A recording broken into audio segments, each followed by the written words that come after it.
This is Pete Moore on Halo Talks NYC, sheltering at home, talking to my new friend, Will Maloney, Orange County, California. Welcome to the show. Thanks, Dave, and thanks, Pete, for having me on the show.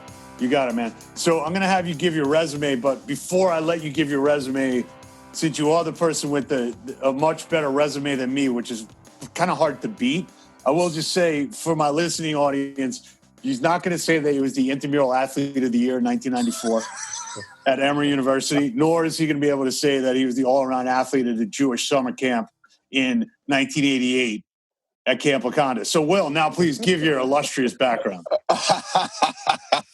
You know what? I love it because no one is anybody but who we are. So, we got our own space. But my space stems back a couple decades ago in the health and human performance area, starting with the sector of personal training and then migrating all the way up to being fortunate to work with elite athletes at Stanford University, being trained by former U.S. Olympic head coaches and USA weightlifting, mentored by international strength conditioning coaches, as well as former LA Lakers strength coaches, and then having a lot of tenure at Equinox, providing a lot of education to the coaching staff during my time there. And then migrating now under my own brand and calling that Health Capital and helping people, in a sense, build a health portfolio. Gotcha. Awesome. So why don't you start back and, as you kind of gained your skills and your credentials, starting at Stanford, what are some of the characteristics that you kind of found in elite athletes?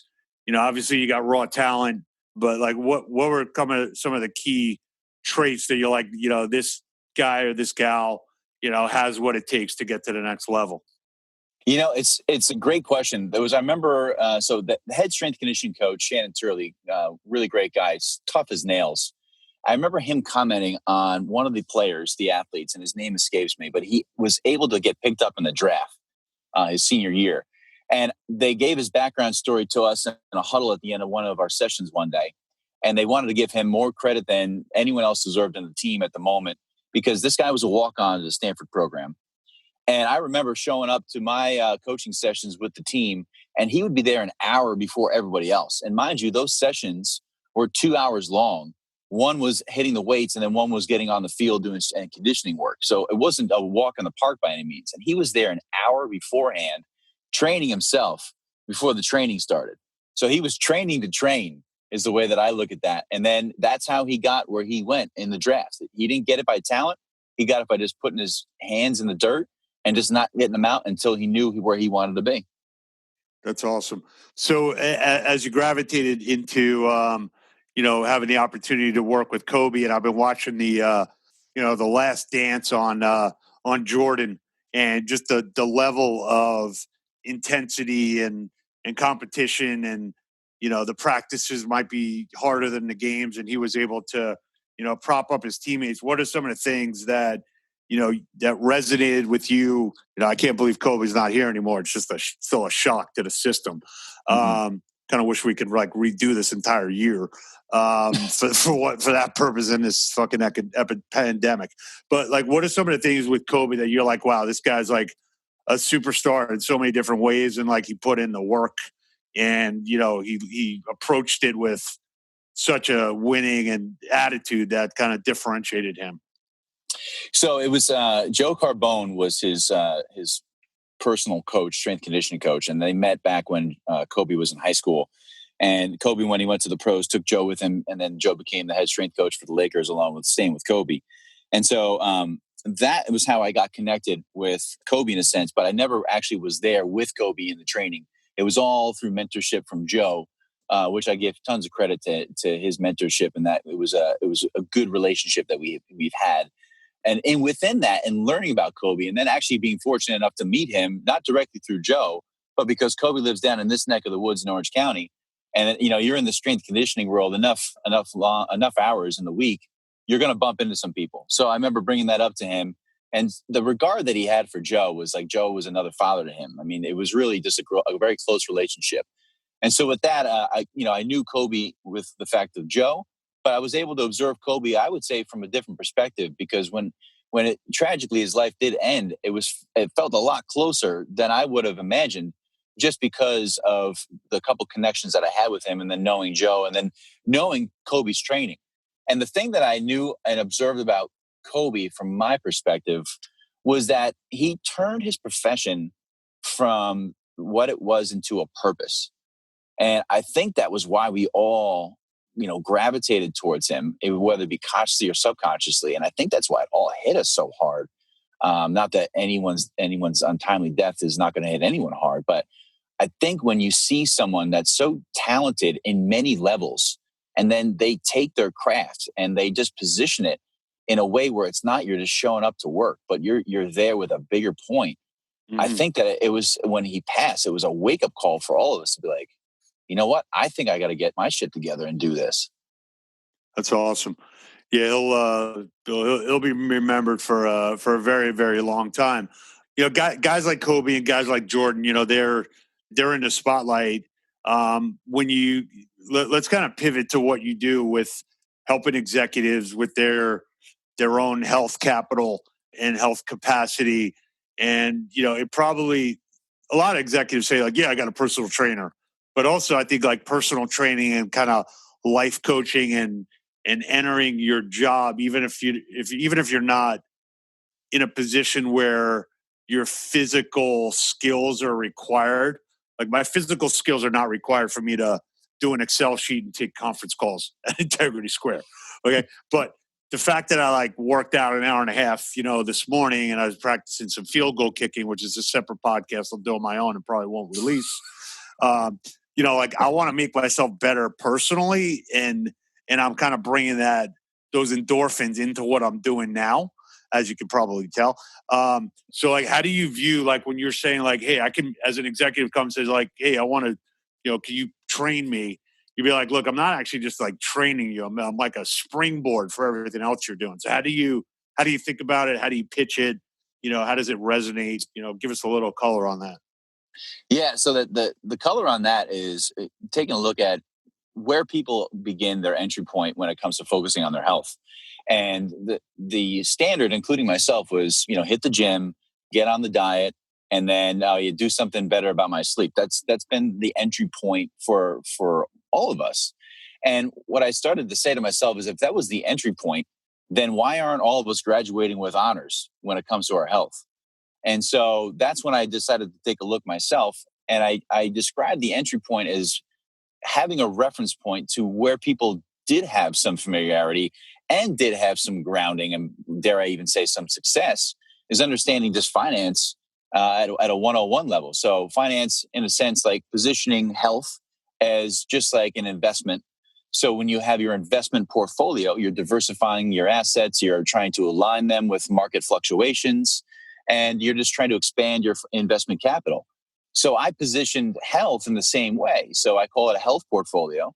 And so people come in and they look at, okay, well, what are the points of a health portfolio that need to be in there? How am I going to be able to navigate the changes that life will throw me, that I'm asking for my body and my health? And then how can I overall expand my health capital? So that way, when something goes down, like a cold, flu, whatever it may be, I don't get put out of business. I don't have the franchise tax board sending me a box of wood saying, here, you can close up your windows now. Mm-hmm. So that was really how I positioned it with executives, because they understand capital from a financial perspective. So when I put it in that language, I was speaking their language. And then when they saw it that way, then they had a reference point of how they achieve success financially or in their business. That shifted everything about where they understood they needed to start when it came to getting into their health. Mm-hmm. Interesting. So Dave and I spent a lot of time either coming up with our own words, coming up with our own acronyms. So we came up, I Googled, I've been telling people for years, I'm like a health and wellness, banker, advisor. And I took the time to actually Google the word wellness. And there was some biostatistician at the Mayo Clinic back in the 1920s that was looking at the data, seeing everybody getting sick. And he said, oh, I got to come up with the opposite of illness. So I'm going to call it wellness. So if you're not sick, you're just okay. And no one's ever come ever come to you with like, dude, I got this awesome wellness idea. It's just like a dead mic, right? So we came up with this term HALO, health, active, lifestyle, outdoor, which is kind of our whole, mission now is like, we're going to, basically create the halo effect by getting the right people in the right boxes, getting capital to the right folks. And every once in a while, someone's like, bro, why don't you just call it the wellness sector? Like, I'm like, no, because I'm like a name guy and this is my name and it's Halo and I'm Captain Halo. So when you go around, like, you seem like you're, like this entrepreneur and you come up with like things like health capital. Do you first stop and say like, hey, look, man, just trust me. Like I figured this out. Like this is going to be a thing. Talk to me about that. Cause you seem like an entrepreneurial guy in and of itself. Yeah, I know what you mean. It's like you're kind of out there on the plank, right? You're walking the plank and you're looking around. You're like, am I the only one on this diving board? And so, you have some caution because you don't know if you should continue to walk forward and collect that $200 when you go past go. And so I think in that regard, it's good to have lifelines, whether that be family members or colleagues or good friends, to just maybe give you a nudge so that you're not showing up in the office without any shoes on anymore because you've just gone too far down that journey. But with that being said, I think it's good to know the edges because when you know the edges, then you can find the middle. And I that's a big spot that I've been working on with the executive clientele that I have, is to know when they're bumping up against the edge and to then help guide them, just as a tour guide would give someone guidance. It's like, this is a good restaurant, check this out. And it's always the things that are off the beaten path. So I provide the same thing with the model that I work in. And if anything, as long as it's not detrimental to their health, I do let them bump on the edges a little bit because then that way they have that self-awareness, not to use another term that's overused, awareness. But yeah, it's something that I think when you said you come up with a term, if you can create some sort of likeness for people, but then bring them over to the differences, then I think that they start to really grasp it. I think if you hit them with something dramatically different, they don't have a reference point. So it's the balance between thinking in likeness and thinking in differences. Gotcha. So during this whole, stay at home, 45, 60 day, I call it like halftime for me because like I needed this break more than anybody. And when you see this LinkedIn article, you'll understand the depth of it. One of the takeaways I've had come to is I'm taking on less clients. I'm going to focus more of my time on getting things done with less people, and I'm going to really pay attention instead of spreading myself too thin, taking on deals or taking on relationships that I just can't physically and mentally manage. So when you look at your business, and there are plenty of guys out there, doing health coaching or personal training, and some Yahoo always comes to somebody like you and says, hey, Will, let me figure out how we could scale you and scale your business and, make you like 100 times, more reach. And you're like, yeah, it might be 100 times more reach. And I might be like, 1%. So I'm not really achieving my goal of providing like a health capital solution for a client. So has this period of time done anything to your psyche of like, you know what, if I got 12 executives in Orange County that I'm like the trampoline to take them to new levels, like it could be 12 guys and girls and women, or, I don't need to take on like 30 clients and like run myself ragged and not be able to produce what I want to produce for the people that this resonates with. I got, maybe I have a wait list instead of like, taking on whoever comes my way. The way I could come with that in terms of a straight answer on it without being, murky on it, is in this lockdown, personally, what I've seen is that there's a lot more capacity than I think that that myself has to offer. And I think that people will gradually find that as well. And I think when they realize that they have and they want to open up that capacity, then I may be the guy that they come talk to. And the way that I see that too is in a sense of like people finding like what their next step is. I kind of look at all of us collectively like that person that's in the line during a marathon that hands that person a glass of water. And like, it was just that moment where like, hey, we helped you on your journey and your race on your marathon. Now you're going to run down and probably go a couple more miles and bump into somebody else there, but you're better off now that we interacted. So someone else is going to help you. So I may be that guy for someone at some point along that journey.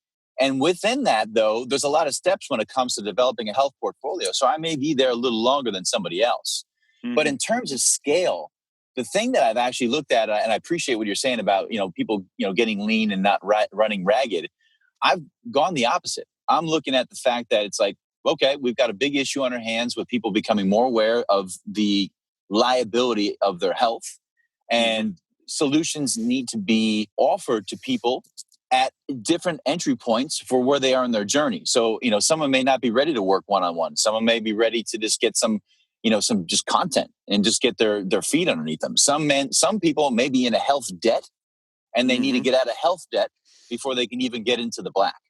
So I'm actually going in the opposite direction, where I'm saying, look, I'm ready to expand my capacity to other people, and then have them be able to engage with what I'm offering at a larger scale, contingent where they are in that marathon, as I painted a picture of. Got it. Totally understand. All right, let's go to a lightning round. Truth or bullshit? Infrared saunas. Oh my gosh. All right. So I'm going to be really not like, well, potentially this, potentially that. I'm just going to be cut and dry. Beneficial. Kettlebell workouts. Beneficial. Electromagnetic belts, like the WWE belts that you plug in and then it electrifies your stomach. Beneficial in a certain capacity. All right, good, because I'm wearing one right now. What's this NAD plus shit going on with the shots? Oh, the shots. The thing about the shots is interesting. Is I love where people are going with what they want to do to sometimes say optimize. I heard optimize is a lot of terminology. Or just, find a way to address that they haven't been paying attention to a certain aspect of their health, and now they're trying to do it at a rapid pace with the shots. But just in my humble experience, the last time you want to go into a club, everything's got to go into the front door, which is your mouth. So if you're trying to sneak in through the back door, which is through an injection, I don't really know what the body's going to think about the fact that you try to get in through the back door. It may kick your ass to the curb and be like, hey, you go into the front, because that's where the front desk is. That's where the TSA is. All checks must need to go through that in hole in the mouth. Gotcha. Are you pro plant-based or pro meat? Pro both. I've spent 2 years. I didn't give you that as an option. No, it's cool. It's cool. Yeah, I created a category. It's like one of my kids. I said it's either this option or that option, and they take like 5 seconds and they create their own option. I'm like, you got to be kidding me. Yeah, so I saw there was like something called like a flexitorian, which is basically like you do whatever the fuck you want except like potato chips and French fries. So the interesting thing about my position that I've come to, that I think is connecting every aspect of nutrition, first of all, so not alienating any particular one category, but aligning all of them. Because the thing is that just like in the seasons, especially back east, the way you guys get it, you get 4. So there's different needs at different times of the year. So just think about the fact that, let's say last night you woke up, you had 4 hours today of sleep last night, and the night before you had 8. You got very different conditions. You got a different climate going on in there. So nutritionally, things are going to have to shift. So that's why I think throws people off. They're like, oh, I don't know what to eat now. But then that's when you go back to fundamentals and you use that as your springboard to make the decisions. Just like if you were looking at your investment portfolio and from a fundamental, let's say something shifted in the market, you would know how to pivot. Just like how people are having to pivot just under the conditions right now. So that's why I said both, because I've spent time being a vegan. I spent time being a vegetarian. I spent time eating beef liver, tripe, and beef kidneys. So it really is about finding the fundamentals and then using that to allow you to aggregate different sources to fill the needs of what you're facing on a day-to-day basis. Gotcha. I mean, I think nutrition should be like a mandatory class, like every year of like elementary school and high school. The fact that like the fuel that's going in your body, nobody really understands is like shocking to me. Yeah. 1. 2, I don't understand why there's not like a site that you can go to that's, remember that game that we used to play back in the day called Candyland? Yes, like Chutes and Ladders or something. Yep. It's like, dude, it's like, here, okay, you want to feel like this? All right, here's like what you eat, like different paths, and just make it less complicated. I get all these emails, man, from like eat like cucumbers, and then the next day it's like eat beets, and then the next day it's like eat grain pasta. I'm like, what if I eat all three? Like, am I going to fucking keel over? Like, it's the same source telling me something else I should eat, but it's not like an edit from a prior email. It's like just a different article. Well, it's a piggyback off of that, and I love that perspective because it's like it can get people feeling like it's all or nothing. So I'll pull from two, like whether we got a spouse or a loved one or a partner, we understand it's a relationship, and so that relationship that has needs on their side of the story just as much as we have needs on our side. And when we're talking about nutrition, it's really about understanding the relationship that you have with your body, but not to be esoteric, but just to be a real deal. And the way I say it's not esoteric is like there's nothing esoteric about high blood pressure. That's clearly your body saying, hey, you're not paying attention to me, so here's some high BP to get your attention, or here's 20 pounds because you still haven't answered my emails yet. So I think the thing is that when you can connect with fundamentals helping you do that, how to read your body like you're reading a market or reading a partner or a spouse or whatever it may be, then you know how to adjust. And then you know what it is that you need to put in your mouth. You know what it is when you wake up in the morning, what you're going to do training-wise, whether it be kettlebells or it's going to be an infrared sauna. You know how to implement those if you have a good connection with your body. And that's why, to take a sentence from the pioneer Paul Chek in the holistic health community, his biggest encouragement was to try all diets, because then that way you develop some cognition about what works and what doesn't work for you. And in the process, you develop a better relationship with what your body needs. Gotcha. All right, man. Well, it's been great catching up with you here. I hope we meet in person once the band's lifted. So in closing, we're kind of a little bit of a quote library. So you got any quotes that you live by, or quotes that somebody would say, oh, well, I hear Will say that all the time. Give us one for the record books here. So, I would say that the one that I commonly hear of is, it's simple, but simple does not mean easy. Okay, good. I like it. On that note, you've learned about capital, liability, and debt, and it's not anything to do with financial. It's all about your health. Will, we love what you're doing. Look forward to hanging out with you in the future, and let's do great things. Likewise. Thanks again, guys. All right, buddy. Take care. This is Pete Moore. As you know, I am a big believer in personal development. I got a time-saving opportunity here for you, recommending Dan Millman's 4 Purposes of Life. Go to audible.com/Halo Talks. You want to register there, get a free audiobook. It's $14.95 a month thereafter, giving you things that I do to make myself better, and hopefully it makes you better. Go Halo. Let's play to win.